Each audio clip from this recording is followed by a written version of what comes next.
you've ever tried to persuade someone to change their mind, to take an action, or even just to care about an issue, you've probably realized something. Good intentions are not enough. You need structure. That's where Monroe's motivated sequence comes in. This is one of the most widely used persuasive speech patterns because it follows how people naturally think, feel, and decide.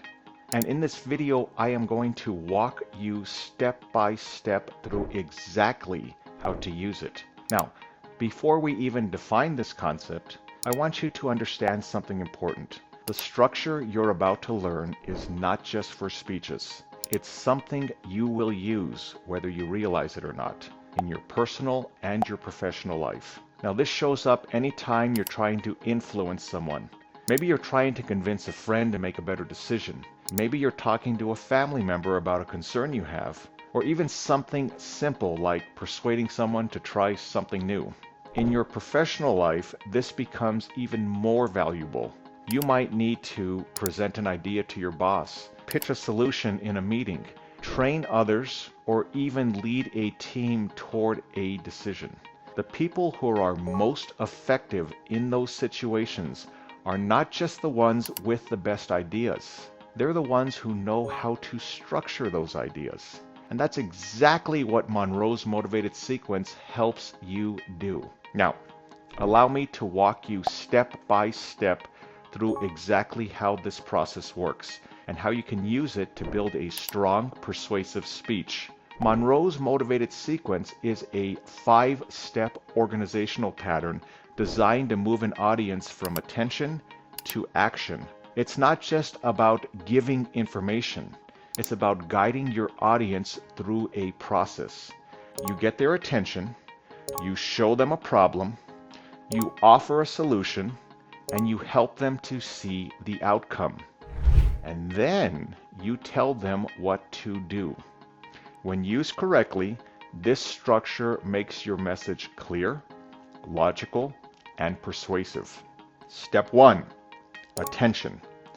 The first step is attention. This is where you grab your audience right from the start. You might use a story, a question, a statistic, or a vivid example. The goal is simple. Get them interested enough to keep listening. If you lose your audience here, the rest of your speech won't matter.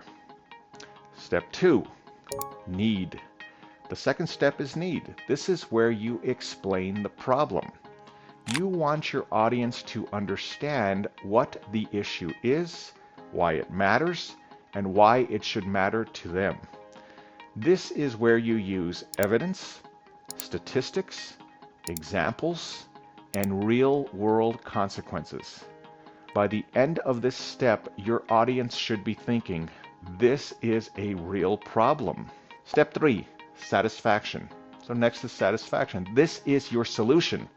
You explain what should be done, how it works, and why it's effective. Now be clear here. Be specific. Your audience should walk away thinking, that actually makes sense. Step 4, visualization. Now we move to visualization. This is where your speech becomes more powerful. You help your audience to see the future. You can show what happens if they act, what happens if they don't, or you can show both. You want them to imagine the outcomes, the benefits, the consequences, the impact. This is where logic connects with emotion. Step 5, action. Finally, we have action. This is where you tell your audience exactly what to do. Be direct, be specific. Don't just say, think about it. Instead, give them something clear. Take a step, change your behavior, support something, or make a decision. If you don't clearly state the action, people may agree with you, but never act. So, when we put it all together, your speech should follow this structure. Attention, need, satisfaction, visualization, action. This creates a clear path from interest to impact. To help you with this process, I've included a template below that walks you through each step.